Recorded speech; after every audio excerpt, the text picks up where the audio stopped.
ఆర్ఆర్ఆర్ దెబ్బకు ఎన్టీఆర్ రేంజ్ ఇప్పుడు బాలీవుడ్ లో కూడా పెరిగింది.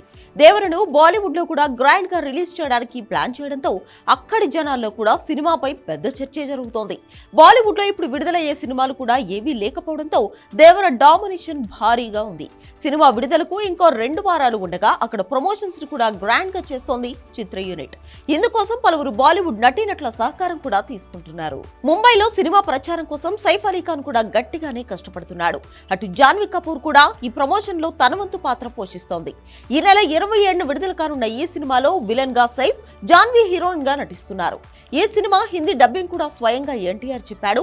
ట్రైలర్ కు అక్కడ కూడా మంచి స్పందన వచ్చింది. దీంతో సినిమా వసూళ్లు హిందీలో భారీగా ఉండే అవకాశం ఉందని అంచనా వేస్తున్నారు. ఇక అక్కడ ఉన్న ఎన్టీఆర్ ఫ్యాన్స్ కూడా సినిమా క్రేజ్ పెంచే పనిలో పడ్డారు. తాజాగా ముంబై సముద్ర తీరంలో ఓ కటౌట్ ఏర్పాటు చేశారు ఫ్యాన్స్. సముద్రంలో కటౌట్ గతంలో ఏ బాలీవుడ్ హీరోకి ఏర్పాటు చేయలేదు. సముద్రం నేపథ్యంలో వస్తున్న సినిమా కావడంతో ఫ్యాన్స్ సముద్రంలో కటౌట్ ఏర్పాటు చేశారు. వినాయక నిమజ్జనం సందర్భంగా ఈ కటౌట్ అక్కడి వాళ్లకు కనబడింది. కింద విడుదల తేదీని కూడా రాశారు. ఈ ఫోటోని దేవర చిత్ర యూనిట్ తమ సోషల్ మీడియా ఖాతాలో పోస్ట్ చేయగా వైరల్ అవుతోంది. దేవర రేంజ్ ఇది అంటూ ఫ్యాన్స్ వైరల్ చేయడం మొదలుపెట్టారు.